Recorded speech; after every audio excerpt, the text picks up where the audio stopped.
I need to see what's happening in your life right now. Stop for a second and ask yourself this question: who controls you? Not with chains or threats, but with something far more subtle. With your own reactions, with your desperate need to respond, with your fear of silence. There are people walking this earth who have mastered something most will never understand. They don't argue. They don't chase. They don't explain themselves endlessly. They simply step back, and the entire world around them shifts. The energy changes. People panic. Questions flood in. And suddenly, those who thought they had everything figured out realize they know absolutely nothing. What if I told you that you have this same power?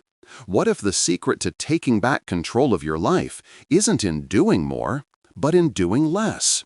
In becoming strategically unavailable? In choosing silence when everyone expects noise? Stay with me, because what I'm about to share will fundamentally change how you see every relationship in your life. Let me paint you a picture of your reality right now. You wake up, and within minutes, you're checking messages. Someone needs something. Someone wants your opinion. Someone is upset and needs you to fix their emotional crisis. And you do it, every single time. You respond immediately. You explain yourself. You give your energy freely because somewhere deep inside, you believe this is what makes you valuable, that your worth is measured by how available you are to everyone else. But here's the brutal truth nobody wants to tell you. This isn't love, and it isn't connection. It's a prison you've built with your own hands. Carl Jung, one of the greatest minds in psychology, understood something profound about human nature. He talked about this mask we all wear, this persona we create to be accepted by the world. And right now, your mask is suffocating you. You say you're fine when you're drowning. You respond to texts when you're exhausted. You show up for people who wouldn't cross the street for you. And with every forced yes, every immediate response, every time you swallow your real feelings to keep the peace, you're giving away pieces of yourself. And at the end of the day, what do you have left? Exhaustion, frustration, and emptiness you can't quite explain. And I'll tell you exactly why this is happening. You're too available for people who don't deserve even a minute of your time. Think about it. Really think about it. When you're always available, what happens? People stop valuing you. They start seeing you as an emotional vending machine. They press the button when they need validation, comfort, or distraction, and then they walk away. And you know what the worst part is? You've trained them to treat you this way, because being predictable makes you a tool. When people know exactly how you'll react, when they can count on you to always say yes, always be understanding, always be there, you lose your power. You become background noise in your own life. Everything that irritates us about others, Jung said, can lead us to understanding ourselves better. So let me ask you this. When you pull back, when you don't respond immediately, who gets desperate? Who suddenly needs you? Who starts poking and prodding, trying to get a reaction? That tells you everything. It reveals that you've been manipulated without even realizing it. These people don't want you. They want what you provide. And the moment you stop providing it, their true colors show. Now, I know what you're thinking. This sounds harsh, maybe even cold. But I'm not telling you to abandon the world. I'm telling you to stop abandoning yourself. There's a concept Jung called individuation. It's the process of becoming whole, authentic, truly yourself. And this process cannot begin until you understand one fundamental truth. Silence is more powerful than 1,000 arguments. Withdrawal, when it comes from consciousness and not fear, is an act of pure power. Let me explain something about how your mind works, something most people never grasp. Jung didn't see the human psyche as just some automatic machine that reacts without consequences. He saw it as an energy system. Every thought you have, every emotion you feel, every action you take consumes a portion of your psychic energy. And here's the question that should terrify you. Are you choosing where your energy goes, or are you letting the world decide for you?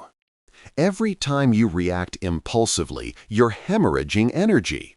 When you defend yourself against criticism that didn't even deserve your attention, when you respond to provocations just to prove you're right, when you engage in pointless arguments with people who will never understand you, you're spending your inner strength on things that give you nothing in return.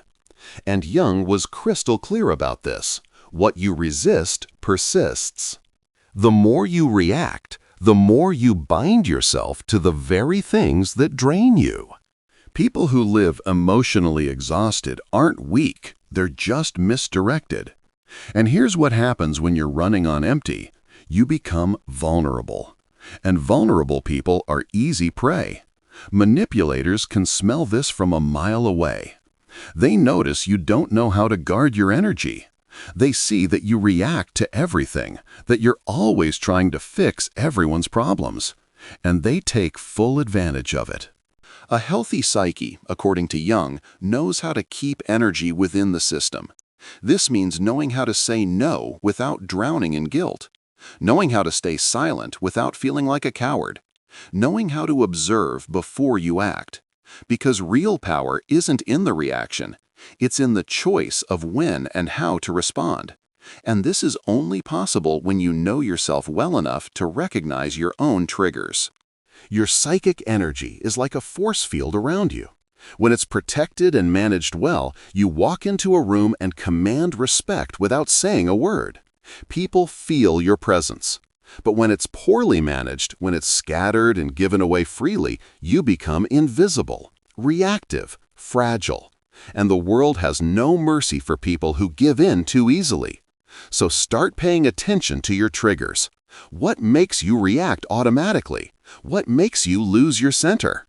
These are the exact points where your energy is leaking out, and that's where you need to do the work. And here's where it gets really interesting. When you start conserving your energy, something powerful happens. You break the projections that others have placed on you. And this bothers people more than you can imagine. Most people don't even realize they're being manipulated because it doesn't happen with raised voices or obvious threats. It happens in the silence of guilt, when you feel like you owe someone something. When you believe you need to be available, need to help, need to understand, even when it's destroying you from the inside. Jung called this projection. It's the psychological mechanism where people project onto you what they can't see in themselves. That friend who only calls when they're in crisis. That partner who always needs you to play the hero. That person who praises you but only when you're useful to them. None of this is accidental. They're not relating to you as a person. They're relating to the idea of you, to the role you've agreed to play in their drama. And why do you agree? Fear. Fear of disappointing people. Fear of not being loved. Fear of being abandoned. But here's the breakthrough moment. The manipulator doesn't need to control you directly. They just need you to keep reacting the same way. When you stop reacting, the entire game collapses. When you start saying no, when you respond with silence, when you withdraw instead of over-explaining, the projections begin to crumble. The mask they've placed on you falls away. And this unsettles people deeply because suddenly they don't know who you are. This brings us to the most devastating weapon in the human psychological arsenal: silence.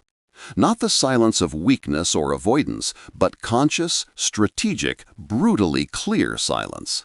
The kind of silence that isn't absence, but amplified presence. The modern world is drowning in noise. Everyone wants to be heard, wants to respond instantly, wants to win meaningless debates. But there's a power that few understand, and even fewer master: the power of deliberate silence. Jung saw silence not as emptiness, but as fertile ground for inner transformation. When you stop reacting, you start observing. And through observation, you see patterns that were previously invisible to you. Emotional repetitions, manipulation games, cycles of self-sabotage. Silence gives you clarity, and clarity is dangerous for anyone trying to control you. Have you noticed how some people panic when you don't respond? When you don't explain yourself? When you simply disappear? It's not because they miss you. It's because your silence strips away their narrative control. While you're talking, you're still playing their game. But when you're silent, you've changed the rules entirely. True silence isn't the absence of voice. It's mastery over your own energy. It's refusing to be dragged into someone else's emotional chaos. It's the conscious choice not to engage in battles that aren't worth your time. And here's the hard truth that comes with maturity. The more you grow, the more selective you become with your words. Because you understand that every sentence is an energetic investment, and not everyone deserves access to your truth. Understanding all of this intellectually means nothing if in practice you're still saying yes when you mean no, still responding to messages that irritate you, still maintaining relationships that only exist out of habit. Awareness without action is just another form of self-deception. True transformation begins when you make a firm decision to become selective, and this requires emotional discipline. Conscious unavailability isn't about being cold or indifferent. It's about no longer being accessible to anyone at any time for any reason. It's about taking control of your own energy, your own time, your own peace. And it starts with small actions. Not responding immediately to every message. Breathing before you react. Walking away from discussions before they drag you into chaos. Saying, "Not today." Saying, "I'm not interested." And here's the most important part. You don't need to justify your absence. You don't need to explain your silence. You owe nothing to anyone except yourself. Being unavailable is uncomfortable at first. You'll feel guilty. You'll think you're being selfish. But this is part of the process of breaking free. You've spent your entire life being conditioned to put yourself second. When you say no to the world, you're saying yes to yourself. When you withdraw from a toxic environment, you're affirming that your peace is worth more than any false connection. When you stop being available to everyone, something profound begins to happen. First comes the silence, an uncomfortable silence that seems to scream inside your head. But gradually, this silence transforms. It begins to cleanse, to calm, to heal. And then comes solitude. But not the solitude of emptiness. It's the solitude of total presence with yourself. The solitude of the strong. This is the point where you stop being a reactor and become a creator. You stop being shaped by circumstances and start shaping your reality from within. You will lose people, but you will find yourself. You will become misunderstood, but finally you will begin to be respected. Because when you're no longer available for anything and everything, you become valuable, rare, unforgettable. This is a rebirth, the start of a life where you're no longer available for emotional scraps, for mind games, for voids disguised as affection. Now you only accept what resonates with your peace, with your truth, with your wholeness. Here at PsychVault X, we dive deep into the psychology of personal power and authentic living. If this message resonated with you, hit that like button and subscribe to the channel so you don't miss future content that will continue to challenge your perspective. Now tell me in the comments, are you ready to be misunderstood in the name of your inner freedom? If this video touched something deep inside you, write in the comments, "I choose my peace." Thank you for watching, and I'll see you in the next video.